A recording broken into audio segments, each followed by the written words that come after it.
ఆరోగ్యకరమైన జీవన విధానం సమాజానికి మేలు చేస్తుందని తూర్పుగోదావరి జిల్లా రాజమండ్రి అర్బన్ ఎమ్మెల్యే ఆదిరెడ్డి వాసు అన్నారు. ఆరోగ్యకరమైన సమాజం కోసం సీఎం చంద్రబాబు వైద్య వ్యవస్థను ప్రక్షాళన చేస్తున్నారన్నారు. ఎన్టీఆర్ వైద్య సేవ పరిధిలోకి రాని ఆరోగ్య సమస్యల పరిష్కారం కోసం రాజమండ్రికి 35 లక్షల విలువైన చెక్కులు అందించారన్నారు. గత ప్రభుత్వం ప్రజల్ని ఆదుకోలేదని ఆదిరెడ్డి మండిపడ్డారు. రాజమండ్రి జీజీహెచ్కి కావాల్సిన నిధులు సీఎం అందిస్తున్నట్లు చెప్పారు.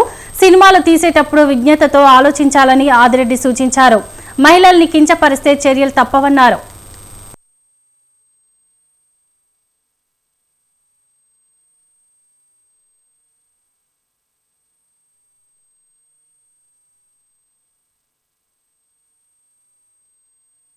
వర్మ గారు తీసిన సినిమా ప్రొడక్షన్ కూడా సజ్జల కుటుంబ సభ్యులే ప్రొడక్షన్ చేశారు.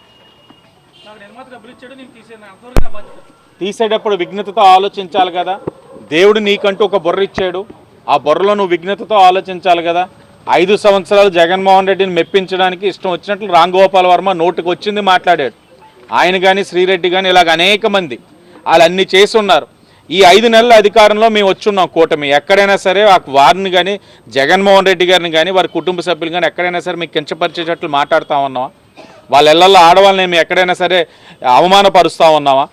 ఆఖరికి తెలుగుదేశం బీజేపీ జనసేనలో ఎవరైనా సరే మహిళలను కించపరిచేటట్లు కానీ ప్రవర్తిస్తే ఉపేక్షించబోమని గౌరవ ముఖ్యమంత్రి చంద్రబాబు నాయుడు గారు, ఉప ముఖ్యమంత్రి పవన్ కళ్యాణ్ గారు చెప్తా ఉన్నారు. మాకు దిశ నిర్దేశిస్తూ ఉన్నారు. ఇది మా వ్యక్తిత్వం. కానీ అలా 5 సంవత్సరాలు ఎంత దారుణం చేసి క్యారెక్టర్ అసాసిన్స్ చేసి ఈరోజు మేము పుణ్యులం అయిపోయాం, రాజకీయ సన్యాసం తీసేసుకున్నాం, మాకు ఇంకెక్కడి నుంచి రాజకీయంతో సంబంధం లేదంటే చేసిన తప్ప అంతా చేసేసి ఇప్పుడు అంతా తూర్చంటే ఎవడన్నా ఊరుకుంటాడా? చట్టం దాని పని చేసుకుపోతుంది. రాంగోపాల్ వర్మ గారు తీసిన సినిమా ప్రొడక్షన్ కూడా సజ్జల కుటుంబ సభ్యులే ప్రొడక్షన్ చేశారు.